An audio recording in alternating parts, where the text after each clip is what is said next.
ముందుగా మా స్నేహితుడు మీ అందరి సహచరుడు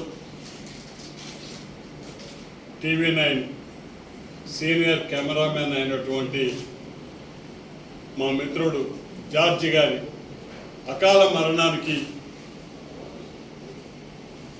ఘనమైన నివాళులు అర్పిస్తూ ఒక స్నేహితుడిగా వారి కుటుంబ సభ్యులందరికీ కూడా ప్రగాఢ సానుభూతి తెలియజేస్తూ ఆ సోదరుని ఆత్మ శాంతి కలగాలని, వారి ఆత్మకు భగవంతుని ఆశీస్సులు ఎప్పుడూ ఉండాలని భగవంతుని ప్రార్థిస్తూ వారి కుటుంబానికి నా సానుభూతిని వ్యక్తపరుస్తున్నాను. ఏసీ సెంటర్ నుంచి కూడా ఆ ప్రసారణం ఆయన జ్ఞాపకాలు ఎప్పుడు కూడా మాలో ఉంటాయి. వారు ఈరోజు మన దగ్గర లేకపోయినా మిమ్మల్ని అందరినీ చూసినప్పుడు మీలో ఒకటిగా అతను ఎప్పుడు కూడా మా అందరికీ కనపడుతూనే ఉంటాడని చెప్పి మనం చేస్తున్నాం. మరి అదేవిధంగా ఈనాటి బడ్జెట్ సమావేశాలు జరుగుతున్నటువంటి సమయంలో తెలుగుదేశం పార్టీ అధినాయకుడు పెద్దలు చంద్రబాబు నాయుడు గారు, మరి అదేవిధంగా ఆయన సహచరులైనటువంటి కూటమి నాయకులందరూ కూడా ఏ కార్యక్రమాలైతే తాము ఎన్నిక కాగానే మొదలుపెట్టి ప్రజలకు అందిస్తామని చెప్పారో ఆ వాస్తవాలను అన్నిటిని కూడా పక్కన పెట్టి ఈరోజు బడ్జెట్ కేటాయింపులు జరిగిన సంగతి మనం అందరం కూడా చూసాం. మరి వేల కోట్ల రూపాయలు మేము అన్నీ చేస్తున్నామని చెప్తున్నటువంటి పెద్దలు అచ్చెన్నాయుడు గారు కావచ్చు, పయ్యావుల కేశవ్ గారు కావచ్చు, ఎన్నికల రణరంగంలో జరిగినటువంటి ఆ 3 మాసాల ప్రచార కార్యక్రమాల్లో వారు చెప్పినటువంటి సాధారణమైనటువంటి సూపర్ 6 అనేటటువంటి అంశాలు ఏవైతే ఉన్నాయో, ఏవైతే వాటి ఆలోచనలకు ప్రభావితులైనటువంటి ప్రజలు వారికి మద్దతు ఇచ్చారో ఆ అంశాలకి తగిన ప్రాధాన్యం ఇచ్చారో లేదో వారే ఆలోచించుకోవాలని చెప్పి నేను ఈ సందర్భంగా మనవి చేస్తున్నా. 20 లక్షల ఉద్యోగాలు కావచ్చు, ఉద్యోగాలు ఇవ్వలేని పక్షంలో నిరుద్యోగులకి ప్రతి నెల 3,000 రూపాయలు నిరుద్యోగ భృతి కావచ్చు. ఆడపిల్లలందరికీ ఎంతమంది ఉంటే అంతమందికి 1,500 రూపాయలు కావచ్చు. తల్లికి వందనం కావచ్చు, ఉచిత బస్సు కార్యక్రమం కావచ్చు. వారి ఎన్నికల ప్రణాళిక మొత్తం నడిచింది ఈ 6-7 అంశాలపైన. మరి ఈరోజు తీరా బడ్జెట్లో వారు జరిపినటువంటి కేటాయింపులు ఎంతో ఘనంగా పంచాయతీరాజ్కి 16,000 కోట్ల పైబడి ఇవ్వటం జరిగింది. మరి అదేవిధంగా ప్రతి డిపార్ట్మెంట్కి వేల కోట్ల సంఖ్యలోనే పెద్దలు ఈరోజు మేము అలాట్మెంట్ ఇచ్చామని చెప్పినటువంటి పరిస్థితుల్లో అసలు ప్రజలు వాళ్ళని ఎన్నుకున్నటువంటి కారణం ఈ సూపర్ 6 అనేటటువంటి దానికి వాళ్ళు ఎందుకు ప్రాధాన్యత ఇవ్వలేదో మరి వాళ్ళకే తెలియాలి. మరి కేవలం ఒక 5 మాసాలు ఈరోజు ఆ ప్రభుత్వం ఏర్పడింది. మరి దానివల్ల వాళ్ళు ఇంకొంత సమయం తీసుకుంటారేమో తెలియదు, కానీ ప్రస్తుత సంవత్సర కాలంలో అయితే మాత్రం ఎటువంటి పరిస్థితుల్లో కూడా వాళ్ళు చెప్పినటువంటి ఏ ప్రణాళికపై కూడా వాళ్ళు బడ్జెట్ కేటాయింపులు కానీ నిధుల కేటాయింపు కానీ ఎప్పటి నుంచి మొదలు పెడతామని కానీ ఏవి కూడా వాళ్ళు ఆ నివేదికలో పొందుపరచినటువంటి విషయం మనం అందరం చూసాం. మరి ఈరోజు ప్రజలు కూడా ఆలోచిస్తారు. ఈరోజు వైఎస్ఆర్ కాంగ్రెస్ పార్టీ వాళ్ళు కేవలం నిందలు వేస్తున్నారనో లేకపోతే కావాలని బురద చల్లుతున్నారనేటటువంటి విషయం కాకుండా మంచిని తప్పనిసరిగా వాళ్ళు చేస్తున్నటువంటి మంచిని చెప్పగలిగేటటువంటి పరిస్థితుల్లోనే మరి ప్రజావాణిని కూడా వారి మనస్సును కూడా వారి ఆలోచనలు కూడా ఈరోజు ఈ ప్రభుత్వ దృష్టికి ప్రతిపక్ష పార్టీగా తీసుకురావాల్సిన బాధ్యత ఉంది కాబట్టి ఈరోజు మేము ఈ విషయాలని మేము చెప్పాల్సినటువంటి పరిస్థితి ఉంది. మరి ఎప్పుడు చేస్తారు ఇవి అంటే బహుశా వారి వద్ద సమాధానం ఉన్నట్టు లేదండి. మరి అందుకనే ఈ కేటాయింపులు ఏవైతే ఉన్నాయో అసలు వాటికి ఊసే లేదు. మరి ఈ సంవత్సరానికైతే అవి ఉన్నట్టు లేవు. మరి సోదరుడు లోకేష్ గారు చెప్పినట్లు వచ్చే సంవత్సరం తల్లికి వందనం అందరం కూర్చొని మాట్లాడతాం, రోడ్ మ్యాప్ వేస్తాం, తర్వాత చూసి చేస్తామనే విధంగానే మిగతా 5 ప్రణాళికలు కూడా ఏవైతే సూపర్ 6లో ఉన్నటువంటి మిగతా 5 అంశాలను కూడా బహుశా వాళ్ళు వచ్చే సంవత్సరంలో చేస్తారేమో వారి విజ్ఞతకై వదిలిపెడుతున్నాం. ఎందుకంటే వాళ్ళు గెలవగానే మొదలు పెడతామని చెప్పినటువంటి సూపర్ 6 కాబట్టే మరి వాటి సంగతి ఈరోజు ఎక్కడ కూడా బడ్జెట్లో కనిపించలేదు ఏమండి అని చెప్పి అడగటం అయితే ప్రతిపక్ష పార్టీగా మా ధర్మం. విమర్శించాలని కాదు, కానీ వారు అశ్రద్ధ చేశారేమో ఒకసారి ప్రజలు కూడా ఆలోచిస్తున్నారు ఈరోజు అని చెప్పి ఈ సందర్భంగా నేను మనవి చేస్తున్నా. మరి అదేవిధంగా వైఎస్ఆర్ కాంగ్రెస్ పార్టీ కార్యకర్తల్ని సోషల్ మీడియా మెసేజ్లు ఇష్టారాజ్యంగా పెట్టారని చెప్పి ఎటువంటి విధానం లేకుండా విధి విధానాలతో లేకుండా నేరుగా పోలీసులు రావటం, వాళ్ళని కొట్టడం, ఇళ్లలో నుంచి ఈడ్చుకెళ్ళి వ్యాన్లో వేసుకోవటం, వెళ్ళిపోవటం. ఒక చోటని కాదు, ఈ రాష్ట్రం మొత్తంలో ఎక్కడెక్కడైతే YSR Congress party social media కార్యకర్తలు అయితే ఉన్నారో ఒకవేళ వాళ్ళు ఏదైనా అసభ్యకరంగానో అశ్లీలంగానో పెట్టుంటే దానికి ఒక పద్ధతి ఉంది.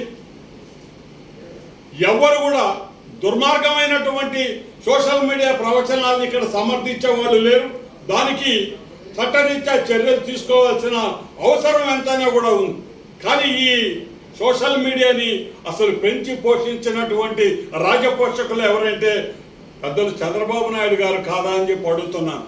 వారు ముఖ్యమంత్రి అయిన తర్వాత అమరావతి ఇదిగో వస్తూ ఉంది, రేపు వస్తూ ఉంది, ఎల్లుండి వస్తూ ఉంది, ఆకాశంలో నక్షత్రాలు చూపించాం, గ్రాఫిక్స్ చూడండి, ఈ రకంగా వస్తుందని సోషల్ మీడియాని రాజకీయ పరంగా వాడుకోవటం మొదలుపెట్టింది తెలుగుదేశం పార్టీ కాదా అని చెప్పి మేము ప్రశ్నిస్తూ ఉన్నాం ఈరోజు. గతంలో ఈ సోషల్ మీడియా ఏదైనా ఒక ప్రభుత్వానికి ఒక మెసేజ్ ఇవ్వాలనుకున్నా, లేదు మామూలు ఒక పౌరుడి జరిగినటువంటి ఇబ్బంది ప్రభుత్వ దృష్టికి తీసుకురావదలుచుకుంటే ఈ సోషల్ మీడియా అనేది ఒక పవర్ఫుల్ మాధ్యమంగా ఉన్నటువంటి పరిస్థితి నుంచి ఇది రోజు రోజుకి దిగజారి రాజకీయ వాతావరణంలో కలుషితమైపోయినటువంటి పరిస్థితుల్లో మరి తెలుగుదేశం పార్టీ వారికి కానీ ఆ కూటమి వారికి కానీ బాధ్యత లేదా అని చెప్పి అడుగుతున్నాం. వాళ్ళల్లో లేరా? అసభ్యంగా పెట్టిన వాళ్ళు, అశ్లీలంగా సోషల్ మీడియా వాడుకున్నటువంటి కార్యకర్తలు తెలుగుదేశంలో లేరా? మరి వారి మీద ఎటువంటి చర్యలు తీసుకున్నారంటే ఈ రోజు వరకు సమాధానం లేదు. ఎవరైనా దూకుడుగా ఆ రోజు జగన్మోహన్ రెడ్డి గారికి మద్దతు తెలిపారంటే ఇతని కార్యక్రమాలు ఏంటి?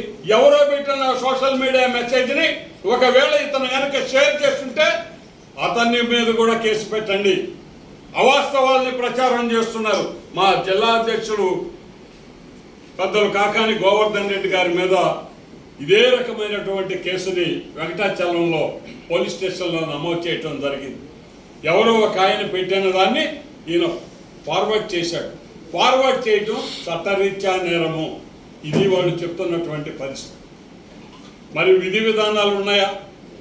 ఈ సోషల్ మీడియాకి చట్టబద్ధత ఏదైనా ఉందా, లేకపోతే దానికి ఏదైనా ఒక రూల్ ఉందా, రెగ్యులేషన్ ఉందా అంటే ఈ రోజుకి ఎవరు చెప్పలేనటువంటి పరిస్థితి అని. మేమందరం కూడా మీ మాదిరే ఏదైనా ఒక న్యూస్ వార్త తెలుసుకోవాలి అని అంటే ఈరోజు అందరూ సోషల్ మీడియా చూస్తూ ఉంటారు. ఇదే social media, electronic media, TV channels ఇచ్చే వాటిల్లో వాస్తవం ఉంది. వాళ్ళు కన్ఫర్మ్డ్ మెసేజ్ తప్ప వాళ్ళు వాళ్ళ టీవీలలో కానివ్వండి, వాళ్ళ ప్రసారాల్లో కానీ ఇవ్వటం లేదు. కానీ పుట్టగొడుగుల్లాగా వచ్చినటువంటి యూట్యూబ్ ఛానల్స్ కావచ్చు, లేదనుకుంటే ఈ సోషల్ మీడియా కావచ్చు, అవాస్తవమైన ప్రకటనలు ప్రజల్ని మభ్యపెట్టడం, కన్ఫ్యూజ్ చేయటం, ఒక వార్తకు ఒక వార్త సంబంధం లేకుండా పోవటం, ఇష్టారీతిన కంటెంట్కి సంబంధం లేని క్యాప్షన్స్ పెడుతూ భ్రష్టు పట్టించిన వాళ్ళ మీద తప్పనిసరిగా చర్యలు తీసుకోవాల్సిందే. మరి వాళ్ళకి పార్టీల లెక్కన చూస్తారా అని అడుగుతున్నాం మేము. పార్టీలు అవసరం ఆ వీళ్ళకి. ఇక ఏ పార్టీలో కూడా ఇప్పుడు జనసేనలో కానివ్వండి, లేదనంటే తెలుగుదేశంలో కానీ, బీజేపీలో కానివ్వండి, ఎక్కడ కూడా ఈ సోషల్ మీడియాలని మిస్యూజ్ చేయలేదా? మరి వారి మీద కూడా చర్యలు తీసుకోవాలి కదా. తీసుకోండి, నిర్ణయం అందరికీ ఒకటే అయితే చాలా సంతోషం. కనీసం వాస్తవ పరిస్థితులు ఈ చదువుతున్నటువంటి వాళ్ళందరికీ తెలుస్తాయండి. ఒక ఆయన 50 కోట్లు పడవ కొనేశాడని ఒకటి చేస్తాడు, ఒకడు విమానం కొనేశాడని ఒకటి రాస్తాడు, ఒకడు పెద్ద సముద్రాన్ని ఇంటికి తీసుకొచ్చేసుకుంటున్నాడు, నేరుగా కాలువ దువ్వని రాస్తున్నాడు. ఒక్కటి నిజం లేదండి. కానీ ఆ సోషల్ మీడియా ప్రభావం ఈరోజు యువత మీద ఏ రకమైనటువంటి ప్రభావం చూపిస్తుందో చూడండి. అందుకనే మేము పాత్రికేయ మిత్రులందరికీ కూడా మనం చేస్తున్నాం, మీరు కూడా మాతో సమానంగా మీ బాధ్యతగా సోషల్ మీడియాని కట్టడి చేసే విధంగా చట్టబద్ధమైనటువంటి విధి విధానాలని సెంట్రల్ గవర్నమెంట్ స్థాయిలో నుంచి అమలు చేయాల్సినటువంటి అవసరం ఉంది అని చెప్పి మనం చేస్తున్నాం. మరి ఈరోజు ఎంతోమంది కార్యకర్తల్ని దౌర్జన్యంగా తీసుకొని వెళ్ళిపోయారు. మీరు కోర్టుకు పెట్టే బాధలా, మీరు కోర్టుకు పెట్టడం లేదు. ఇంట్లో వాళ్ళు అడిగితే ఎక్కడున్నారో చెప్పరు. ఇబ్బందికరంగా వాళ్ళని వేధిస్తూ ఉన్నారు, కొంతమందిని అయితే కొడుతున్నారు. మ్యాజిస్ట్రేటు ఆఖరికి అందరినీ మా ముందు ప్రవేశపెట్టండి మీరు అని అంటే వచ్చినటువంటి ప్రతి ఒక్క కార్యకర్త అయ్యా మమ్మల్ని విపరీతంగా కొడుతున్నారు, దారుణంగా కొట్టారు రాత్రి. ప్రతి ఒక్కరూ ఇదే వాస్తవాలు దెబ్బలతో పాటు చూపిస్తూ ఉన్నారు. మరి ఒక్క తెలుగుదేశం పార్టీ సోషల్ మీడియా కార్యకర్త కానీ, ఆ కూటమి నాయకుల కార్యకర్తలు కానీ ఎవరన్నా లిస్టులో ఉన్నారా? ఉండాలి కదా. వాళ్ళు చాలా అసభ్యంగా పెట్టున్నారు కదా. అందుకనే మేము అడుగుతున్నది, సోషల్ మీడియాని కట్టడి చేసేదానికి అవాస్తవమైనటువంటి ప్రకటనలు ఇస్తే వాళ్ళ మీద చట్టపరమైనటువంటి తీవ్రమైన చర్యలు తీసుకునే విధంగా చట్టాలు రూపొందించాలని కేంద్ర ప్రభుత్వం, అదేవిధంగా ఈ రాష్ట్ర ప్రభుత్వానికి కూడా మేము మనవి చేస్తూ ఉన్నామండి. దాని తర్వాత స్థానికంగా ఈరోజు కార్యకర్తల్ని సోషల్ మీడియాను అన్నాం. దాదాపు ఎన్నికలు అయిపోయాయి, 5 మాసాలు గడిచాయి. వైఎస్ఆర్ కాంగ్రెస్ పార్టీకి వ్యతిరేకంగా ప్రజా తీర్పు వచ్చిన తర్వాత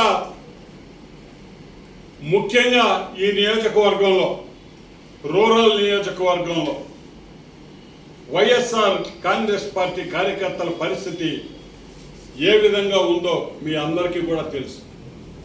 ఒక భయానకమైనటువంటి వాతావరణం, భయభ్రాంతుల్ని చేయటం, గుంపులుగా మనుషులు రావటం, బెదిరించడం.